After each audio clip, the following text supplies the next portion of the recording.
and faked his way through 3 checkpoints. 3 times Confederate lookouts saw him, gave him the signal, and let him pass. Because why the hell would they suspect a slave was stealing the damn ship? Now here's where it gets intense. They still had one more obstacle, Fort Sumter. This was it, the last checkpoint. If they were caught, boom, cannons, game over. So what does Smalls do? He takes a deep breath and gives the final Confederate signal. The fort lets them through, and the goddamn millisecond they were clear, they dropped the Confederate flag and raised a white sheet, because now they had to sprint for Union waters before the Confederates figured out they'd just been robbed.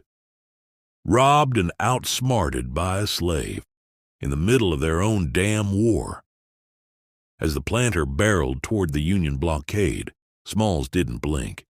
He knew that if the Union Navy didn't recognize their signal, they were going to get blown out of the water.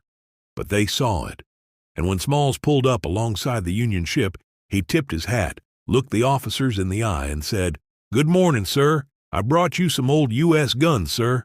What a damn legend." Now, here's where most stories end. The hero escapes, the credits roll, everybody claps. But Smalls? He was just getting started. He didn't just gain his own freedom, he negotiated his family's freedom. He didn't just help the Union, he became a war hero, personally advising Lincoln to let black soldiers fight. And after the war, he bought the house he was born a slave in. Let me say that again.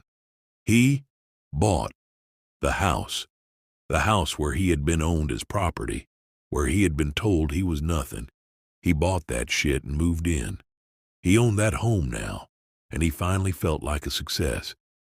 And then he ran for Congress, and won, not once, 5 times. Think about that. A former slave, a guy who wasn't even legally considered a full human being at one point, became a United States congressman. So let's talk about you for a second.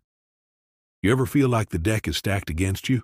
Like no matter how hard you work, life just won't give you a break?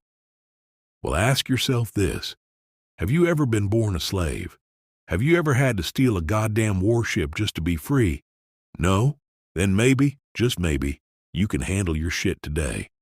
Because Robert Smalls had every reason to give up, but instead, he took the wheel and he took control of his destiny. And if he could do that, then maybe, just maybe, you can take control of your own life too.